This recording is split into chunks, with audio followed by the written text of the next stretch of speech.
But anyways, it's my pleasure to introduce Glen. Come on up, Glen.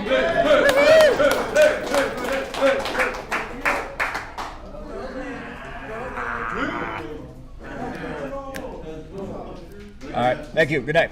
That's good. All right. Hey everyone, my name is Glen and I'm an addict. Yeah. I figures Nancy asked me to come up here and do this tonight. She doesn't even have the decency to be here. That tracks. I'm not gonna lie. Let's see. All right. Well, let's see. For those of you that don't know me, yes, again, my name is Glen and I'm an addict. And to some of you, I'm a program assistant. To some of you, I'm a house manager. To those of you in RBH, I'm the creepy guy that comes around your house at night to make sure your doors are locked. And to some of you, hopefully I'm a valuable employee. To others of you, I'm a friend. But I can't be any of those things. But first and foremost, before I am any of those things, I am an addict. And I only get to be those things today because I am an addict. So in a weird backwards kind of way, I do have to thank, my addiction for bringing me to where I am today. And I'll get to that in a minute. Just to give you some background on who I am and provide some context as to why I'm here. Actually, let me preface all of that by saying I have a clean date of January the 4th of 2025. And I have a sponsor who I'm pretty sure has a sponsor, though I've never met him, although he might be dead. I'm just going by age here. Sorry. Anyway, but I have a sponsor who has a sponsor. I try to be of service. I have a home group, and I have my little, group of trudging buddies. And, all of those are important. And I'll get to why those things are important and how those things are going to shape your recovery later on down the line and how they did for me. But just to start it off, so I'm 38 years old. I was born and raised here in San Pedro, California. I come from a pretty modest background. I'm the son of an immigrant father. My dad was born and raised in England, and fits most of the English stereotypes, as you can imagine. Like pretty much, you can roll just about every English stereotype into one person. That would be my dad.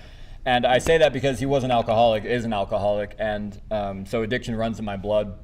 And but you have to understand too, in my father's culture, and at least in his time, things like drinking is so ingrained into the culture that they don't see it as an issue. It's like drinking beer and drinking alcohol is like it's like drinking water to them. So it was never. It's like now they have AA over there, and it's always been over there. But again, it's so a part of the culture that they don't even see it as being. It's just that's what we do, and. So my dad carried that over into his life. My dad was also a skinhead and a soccer hooligan and just that kind of guy, just mean son of a bitch, to say the least. But he met my mother, who's from Orange County, and at a wedding. They got married, and he moved here, got his green card, that whole shebang. And then when they got married, they had me. After that, my dad decided to quit drinking. He just quit drinking, and he became a stand-up dad. And I had a very good family growing up. I'm the oldest of 3 kids. I have a, younger brother and younger sister. And, for most of my life, it was just pretty, upstanding life. Like, both my parents were very supportive. They were very loving. My dad was always there. My mom was always there. They supported us in everything we did. We had a pretty good childhood. And I say all this because I'm not saying this because it's like, I had an awesome life growing up. As I say this because it sets the stage for a lot of what was to come later on and how it, and how I ended up here. By the time I was about 13 or so, my dad had started drinking again.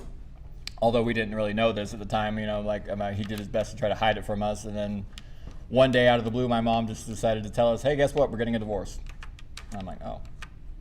I'm 13 years old. My parents are all of a sudden getting a divorce, and then I'm like, well, why? It's just because your dad's a drunk. He's a mean drunk, and then he's verbally abusive. He's crazy. He does things like breaks bottles and chews glass and scares the shit out of me and all this stuff, and I can't deal with it anymore. So we're after divorce, and I'm just like, oh, okay.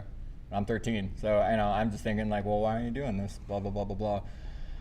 Anyway, so I'm going to shift forward a little bit. But anyway, by the time I was 14, after being separated from my dad for a little while, he eventually just kind of disappeared at the time I was 14. He just, disappeared entirely. Like, and I didn't see him. I actually only recently in the last year have gotten back into contact with him after not speaking to him for, or even knowing whether or not he was dead or alive from, well, it's almost 20 years. But so in that time, you know, it left a huge vacuous hole in our family. My mom was forced to have to get a job and raise 3 teenagers on her own. My younger brother turned to things like weed and alcohol at a very young age. I didn't. I was always, I tried to, you know, I'm the oldest of 3 kids. I was trying to help my mom and support the family. I got my first job at 15. And I did my best to try to be there for them, even though my brother was going through it a lot. So was my sister. But anyway, I'm already bombing this. This sucks. I'm a terrible public speaker, guys. Why are you letting me do this? Sorry. Anyway, I'm trying not to think about it too much. But anyway, sorry. One thing that was always a big part of my life was music. One thing I was always pretty good at. I started playing piano when I was about 5 years old. I started playing guitar around the time I was 13. By the time I was 16, I started playing in bands, you know, in high school and stuff like that too. And I joined a band at a certain point, and by the time I was 18 or so, we were good enough to where we managed to get, you know, signed to a record label, and then that became my job essentially. From the time I was 18 until about 28, about 10 years or so, I was a touring musician. That was my job, and I loved it. It was great. Like honestly, it was the time of my life. Yeah, you know, at that point, by the time I was 21, you know, you go out on the road, you drink, you have some fun, you smoke some weed. But I never was like addicted, or at least I never thought I was, because I loved what I did. It was great. It afforded me a lot of opportunities to be able to, like, you know, travel and just see things and have, you know, just like make friends with other bands and just make music. And that's what I love to do. Around the time I was 20 years old, I met the woman who would become the, quote, I guess, love of my life. We were engaged. I was with her for about 7 years. And about the time I was 27, that was when, it was 3 months before we were going to get married. And she'd gotten pregnant by that point. So we were 3 months away from getting married. She was 6 months pregnant. And then one day, it was actually November the 7th, 2011, we were living together, and then she's screaming, you know, and then I hear her. I walked into the bathroom, and she had a miscarriage. So a 6-month-old child, dead on the bathroom floor, there's blood everywhere. I'm trying not. I hate to get descriptive, but this is. I'm explaining this because this was the point where everything fell apart, because after that, you know, whole relationship fell apart. Everything ended, and I started drinking a lot more. I started smoking weed a lot more. I started fucking everything off. And I'm trying not to cuss. I'm sorry, but it's probably going to happen. But so what had happened was the relationship fell apart. I didn't want it to fall apart because I was very much in love with her. I wanted to make things work, but you know, she lost the child, and it was too painful for her to stick around. And I tried to understand that, but it it wasn't easy.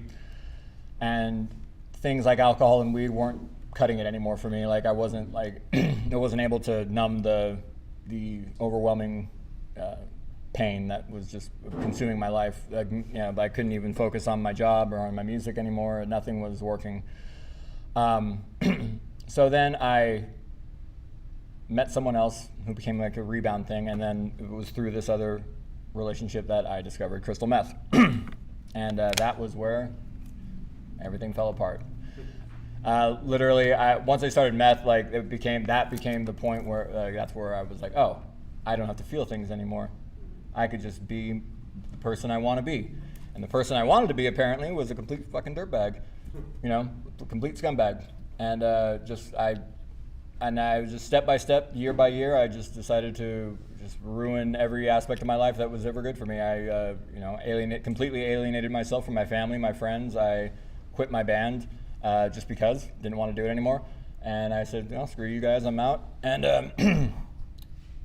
which wasn't a smart move on my part because it ended up, leaving them in a mountain of legal and financial, problems that, they resented me for later. They still do.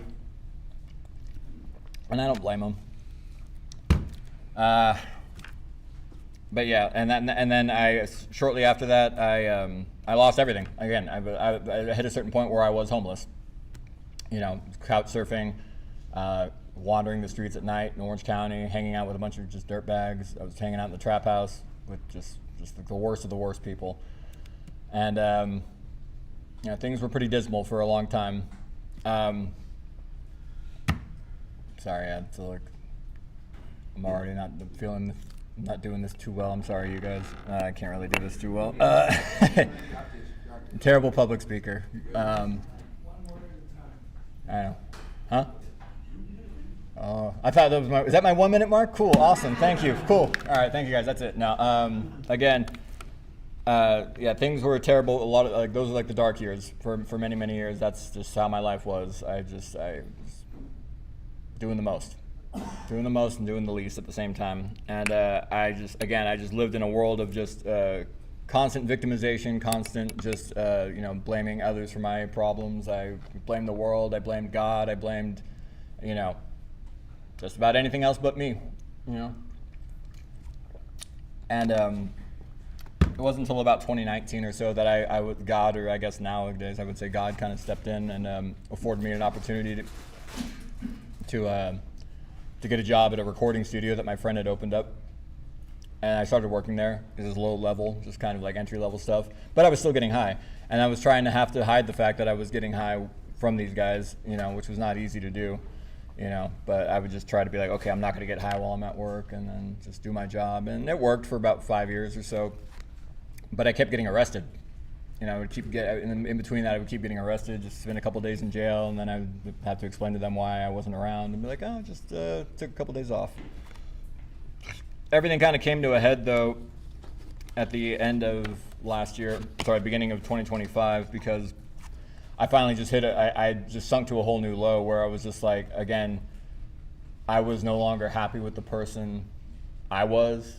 I lived in my mother, my poor mother nowadays, it was now I think about it now, it's like my poor mom, she lived in so much fear all the time. And you guys do this when you go throughout the second step. I know some of you guys have done your second step throughout here, where they make you talk to 3 people that you have to, tell me how my addiction affected you.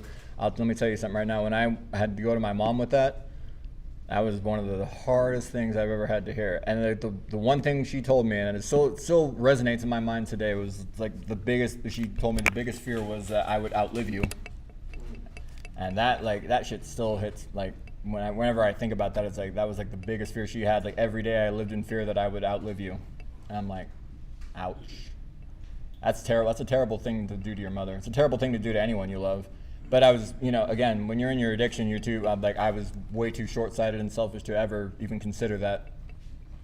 But anyway, coming back to what I was saying, so when I finally hit a point where I could no longer, maintain the whole double life thing, I went to my boss and I said, hey, look, I know I've been working for you for 5 years, but I get high.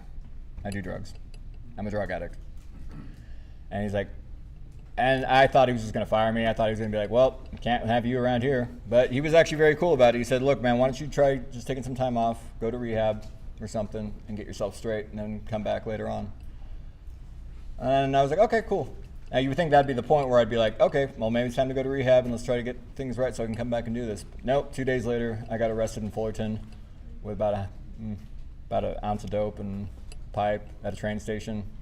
I ended up spending about 2 months in jail, and then I got out, and then I decided to come to rehab. That's when I came to Fred Brown.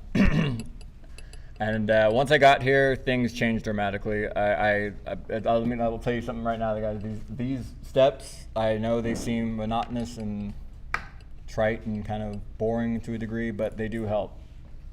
Like I said, again, I can only be the person I am today because of those steps and those traditions. Because without them, I couldn't be, like I said, I can't be anything other than a dirtbag. I'm sorry, I'm really not feeling too good up here. Can I really? I might need to wrap this up already because it's like I'm getting a little. Yeah, I'm not doing this too well. So, but look, like I will say this, you guys. It's like I'm eternally grateful for this program, not just for Fred Brown, but for NA, because they've provided the life that I have today, and I'm happy to be here for you guys. I'm here for all of you guys because again, I've sat in that chair. I've had to sit in this chair every Tuesday night for 3 months straight, and just about 6 months in RBH. I was very blessed when they hired me and they brought me on here. I mean, this has been a whole new way of life for me. And if I can impart any wisdom onto you guys, the only thing I can say is just continue, get a sponsor and continue to dig deep and don't be afraid to, definitely don't be afraid to lean into your feelings. I know as hard as that is sometimes, it's necessary for growth. The pain is necessary for growth. It's about the only way you can grow. And today, I will say also that, even though I've got a little over a year clean now, and nothing, I've got the things like you get the job, you get the car, and all those things. None of those things really matter. They're nice, but they don't matter. What matters today for me is the peace that I carry in here, and that's because without it, not like I said, none of it matters, and I can give it all up in a heartbeat. Like I'm 1 or 2 bad decisions away from being back out there doing the most. I work night patrol, so I see it every night. I drive around here all night, and I see it every night. I see the guys on the street leaning over on bus benches. I've had to kick out trespassers out of 505, rummaging through the ashtrays, smelling like piss and shit. And I don't judge them. I feel for them. Like it genuinely hurts my heart. It hurts my heart in the way that it used to hurt my mom when I was out there running the most. And I feel it today because my brother's still in his active addiction. Just 10 minutes from here in Wilmington, my brother's living in a tent, addicted to fentanyl.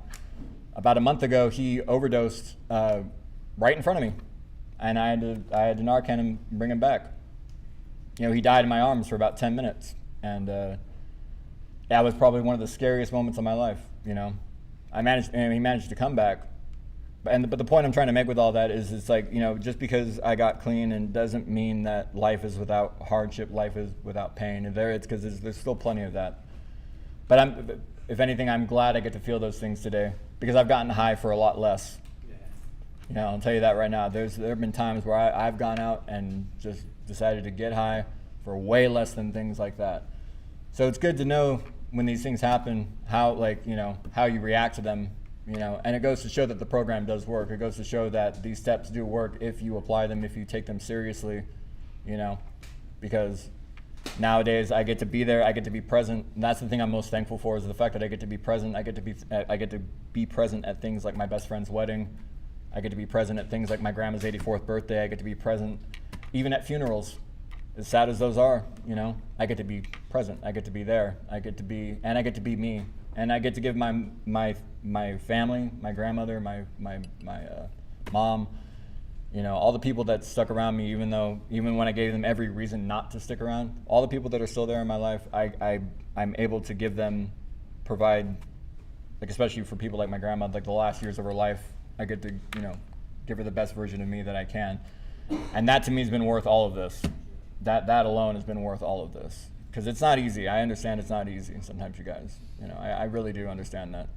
There's plenty of days where I just, being a house manager and working here has its own, has its own challenges, its own set of, a lot of its own set of challenges. But again, I'm grateful when I feel those things. I'm grateful when I feel the things fuck this fucking place, fuck these people, I want to get the fuck out of here and all this shit. I get those feelings, but I'm happy when I feel those things because it's wow. It feels human, I guess. And that was one thing I didn't feel for a long time. It's the things when I'm on drugs. It's you don't feel very human, or at least I didn't. At least for me, I didn't. Subhuman in many levels, and so it's nice. Again, it's just nice to be present, And that's the one thing I can, I said, I just take it seriously, you guys, And again, I'm always here for you. Because again, I'm an addict in recovery too. I'm not just an employee here. I'm not just here for, like, I'm here to help you guys in any way I can. If I can help, I will. And if I can't, I will defer you to someone who can. I'm sorry I couldn't fill up 30 minutes, Liz. I'm trying my best here, but but thank you guys for being you. Oh, also Abel, great. I wanted to say thank you for your share. I really resonate with that too, because PTSD is a no joke. But learning to live beside it is the best thing you can do. And I'm proud of you, bro. I've seen how much you've grown. I've seen how much you've grown. Seen how much. Oh, and I can't wait to see how much the rest of you guys grow. I came through treatment with David back there. That's one thing I do love to see, is like I love to see where you guys are and where you guys are where you guys get when you get there. It's one of the greatest things. That's one huge takeaway I get from this job, is seeing that. And I pray every day for those out there who aren't ready yet. I pray for my brother every day, and then I just all I can do is trying to be the best version of me that I can for them, for you guys, and for everyone else, because love is all I got left. So if nothing else, that's all I have to give. And thank you guys for letting me share.